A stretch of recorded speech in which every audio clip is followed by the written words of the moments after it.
C'est marqué dans Sharet Chouv et on est au tout bête. Aïka Shlishi, troisième principe, Ayagon. La tristesse, le chagrin.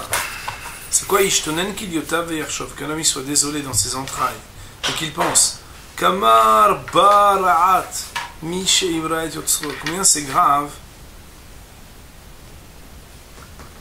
le mal de celui qui, littéralement, s'est rebellé, a dévié de son créateur. Et qu'il grandisse cette tristesse, ce chagrin dans son cœur, littéralement que se déchaîne une tempête dans ses pensées, et qu'il en soit attristé par l'amertume dans son cœur, ce qui, même s'il a honoré déjà le premier principe qui s'appelait le regret, et que il a regretté dans son cœur ce qu'il a fait, il n'a pas terminé. Pourquoi?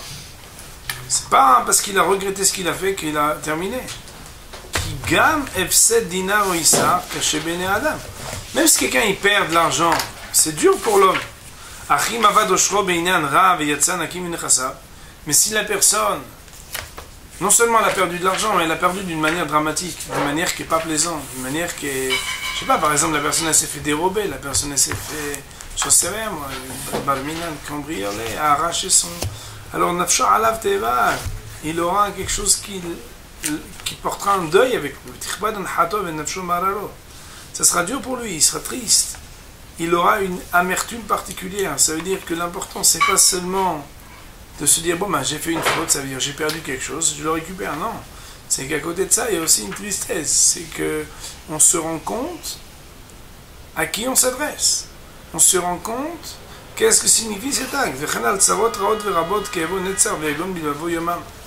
On sait que chaque fois qu'on a des grandes douleurs, des grandes souffrances, alors c'est pas un jour ou deux, c'est longtemps. Merci beaucoup, c'est pendant longtemps qu'on garde une tristesse avec soi. Ça veut dire qu'en réalité, ici, le Rav lui demande de réfléchir à ce que, quelque part, une faute, c'est un événement grave. Une faute, c'est pas juste une petite perte. Une faute, c'est un événement qui doit engendrer une tristesse.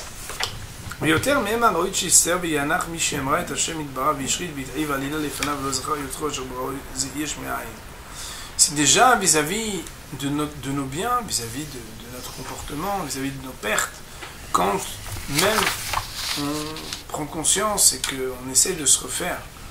Alors, c'est pas normal que de ne pas naturellement se rappeler de l'événement qui était triste et que le chagrin est ancré.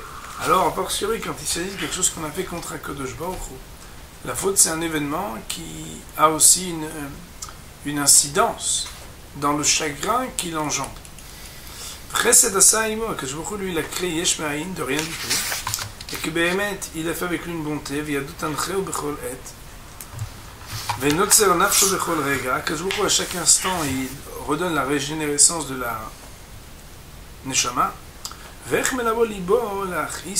Comment un homme il peut, à quelqu'un qui à chaque instant il lui donne la vie, faire quelque chose qui le mette en colère?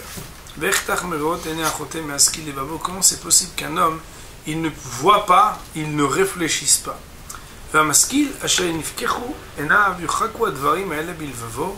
Celui qui réfléchit, alors il ouvrira les yeux pour que Béhémet, ces choses qu'on a dites, elles soient, pas seulement ces choses qu'on a dites, ces principes-là, donc le principe aussi du chagrin, ils soient scellés et littéralement yuchaku, ça veut dire creuser. On appelle ça, comment on appelle ça quand on fait graver dans son cœur, viyavu hadre ruho, et qui viennent au plus profond de lui-même. Ça veut dire que le Rav ici demande que le chagrin c'est un sentiment. Kanir'e, que parfois, dans la tchouva, on regarde la mécanique de la tchouva, sans essayer de réfléchir à ce que quelque part, vis-à-vis d'Hachem, c'est impensable de faire une avera. Ça veut dire, ça, moi je comprends, ça veut dire qu'en réalité, quelqu'un, quand il fait tchouva, un des principes qui fait partie de la tchouva, c'est Be'emet, d'arriver à comprendre combien cette peine-là, elle devrait nous chagriner. Il a fait une faute. Comment il a pu faire une faute devant Kadosh Baruch Hu? Cette personne-là a fait quelque chose contre Kadosh Baruch Hu. Lui qui lui donne tellement.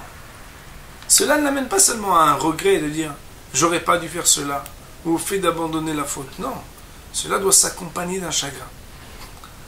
Et bien, que, je ne sais pas si vous savez, mais Kadosh Baruch Hu, quand un homme il faute, et quand un homme il souffre, Kadosh Baruch Hu il est triste, il est marqué Batsar Lotsar. Alors, il faut savoir que quelque part dans chaque faute, il y a le chagrin d'Hachem qui a été causé, et quand quelqu'un qu'on aime, on lui cause du chagrin, nous-mêmes ça nous chagrine. Un homme doit être capable de réfléchir au chagrin qui doit le toucher de parce qu'il a commis sa faute. Voilà donc le troisième principe qui est ramené dans Sharet Shuvah.